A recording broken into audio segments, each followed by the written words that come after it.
Hey guys, welcome back. This is going to be a very quick review video on this SOG multi-tool.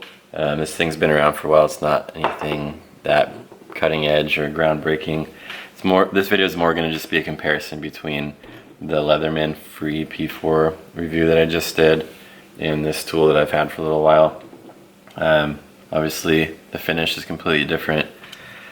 One of the main differences between the two tools, besides the feature of just like the geared reduction and additional clamping capacity of the gears in here at the pivot point, is that instead of the tools all being accessible on the outside before even opening the tool into the plier mode, all of these tools are accessible from the outside, whereas this is definitely not the case. You have to open the tool all the way up, you have to take the guards off, and the guards are designed with this cut, a slit down the middle, so that you could, with the tool being partially disengaged, you can move the guard out of the way. It clears the teeth of the pliers and you can still get whatever knife or whatever component out that you want. But then in order to get the tool fully disengaged or fully engaged, you have to pull it all the way out. You have to close the guard back down to close the tool back in. Potentially could accidentally disengage the tool by hitting the little PowerLock, positive lock tabs on the end of the tool. Down here, they're spring loaded, and depending on how you're holding the tool, it could start folding. However, it's hard to probably hurt yourself because they fold inwards. At least they're designed to. They will potentially fold part way out towards where your hand is, but they're typically going to fold in, contact this point, and then your hand's clear behind the tool. But that is one fairly noticeable difference between the tool that I just reviewed and this older one. So I'll quickly go through all the components. Not going to go through nearly as much detail as what we did on the Leatherman, but on the face value of the tool, a lot sharper point on the needle nose pliers than the Leatherman. Could be a good thing, might be an issue depending what you're using them for. So a little bit more squared off tip than the SOG tool. Otherwise, very similar. Needle nose at the tip, larger pliers down further, and then wire cutters at the bottom. Does not have replaceable blades, so if you wear out the blades, you either have to sharpen it, or the cutters, you either have to sharpen it or replace the tool. The ruler feature of this tool is a little less gimmicky than it is on here. This is like less of an inch of measurement. The millimeter and centimeter tick marks, this one going from the far end of the tool to the other end, you'll have all the way up to just over 9 inches, and you have the graduations all the way across. You might not be able to see that on the video, but it goes past the midpoint onto 6, 7, 8, and 9. So potentially that could be a little bit more useful than it is on that tool. You also have a little bit more capability, flexibility on the crimping tools down here at the bottom. Down here on the end, you can see that there's a couple different sizes of wire crimpers, so you're not stuck with just what fits in here on the Leatherman. That's probably all of the noticeable differences for talking about just the plier portion.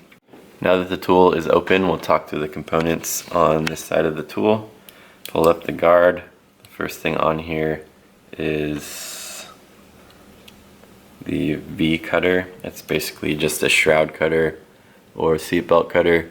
Just line up whatever piece of fabric you're trying to cut with the opening here, and then the blades that are protected from accidentally cutting you will be able to cut whatever fabric strap you're trying to cut. It's pretty hard to mess up. So that's the first thing on there.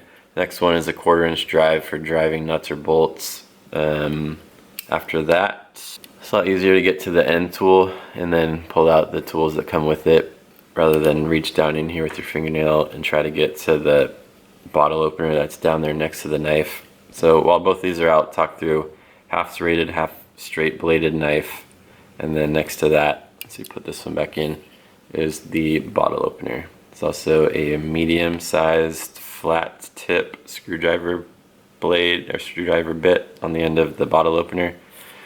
Close that, close the guard, and open the other side. First thing on here is a 3-sided file.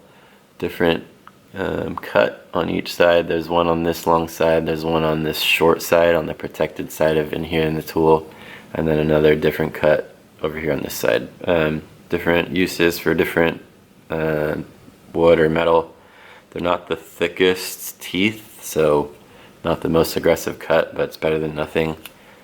After that, the rest of the tools come out, like I said, more easily by just pulling out one of the larger bladed items, and then from there picking and choosing what you want, and then resetting everything else back in here rather than trying to stick your fingernail down in there to try to get to the can opener. On the end of the can opener, you have the smallest flat tip screwdriver bit that they include on the tool. Next to that is a decently, like surprisingly symmetrical Phillips bit for Phillips head screws. After that is the large flathead bit. Next to that is the awl. The awl is a lot sharper on this tool than it is on the Leatherman.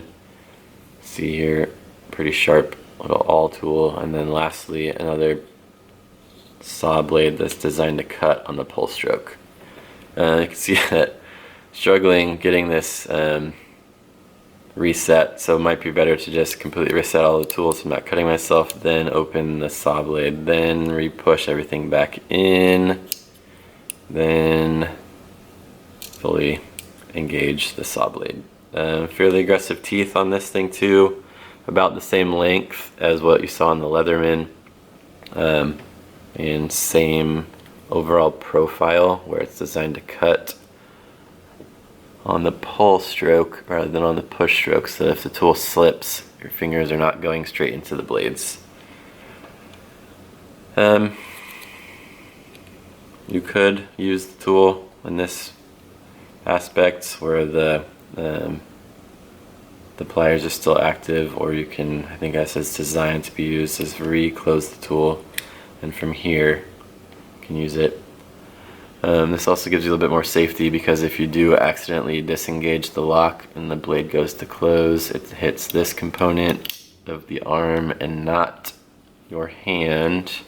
It is harder to disengage the lock from this position because the locks are down here in between, protected from each other, or protected from accidental disengagement because of the other arm. But still, it is one less step where if the lock came loose, it could potentially close on your fingers while you're using the tool. One more step to get it fully reset. You have to pull the guard out before you push the tool back in. You have to reset the guard back down. These are also a little bit flimsy. This side's worse than the other. See that? It just comes off. Nothing fancy about putting it back on. It just can be a hassle trying to get these reset so that the tool is back how it's supposed to be when you gotta close it.